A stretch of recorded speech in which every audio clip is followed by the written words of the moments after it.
Hi అండి, ఈరోజు అయితే నేను బ్రెడ్ హల్వా చేద్దాం అనుకుంటున్నాను. ఫస్ట్ టైం ట్రై చేస్తున్నాను. ఎలా చేస్తారని వీడియోలో అయితే చూసేయండి. ఫస్ట్ అయితే నేను బ్రెడ్ పీసెస్ తీసుకొని అవి 4 సైడ్స్ ఎడ్జెస్ అయితే కట్ చేసేసుకున్నాను. కట్ చేసుకొని ఒక బ్రెడ్ని 4 పీసెస్ కింద అయితే కట్ చేసుకున్నాను. అలా నా దగ్గర ఉన్న బ్రెడ్ అంతా ఇలా కట్ చేసేసుకొని పక్కనైతే పెట్టేసుకున్నాను.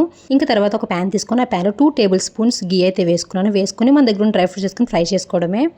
నేనైతే కాజు, బాదం అండ్ కిస్మిస్ అయితే యూస్ చేశాను. అవి కొంచెం బ్రౌనిష్ కలర్ వచ్చిన తర్వాత అయితే ఫ్రై చేసుకొని తీసేసుకున్నాను.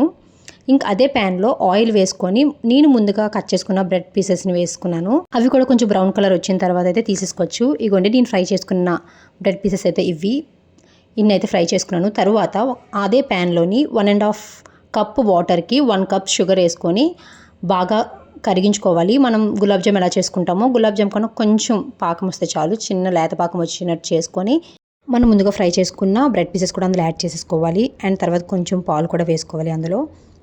తర్వాత మనం ముందుగా ఫ్రై చేసి తీసుకున్న డ్రై ఫ్రూట్స్ని చిన్న చిన్న పీసెస్గా చాప్ చేసుకొని అందులో వేసేసుకొని ఒక 5 మినిట్స్ లో ఫ్లేమ్లో ఉడికిస్తే మన బ్రెడ్ హల్వా అయితే రెడీ అయిపోతుంది. టేస్ట్ అయితే సూపర్గా ఉంది. మీరు కూడా ట్రై చేసి ఎలా ఉందో కమెంట్ బాక్స్లో కమెంట్ చేయండి.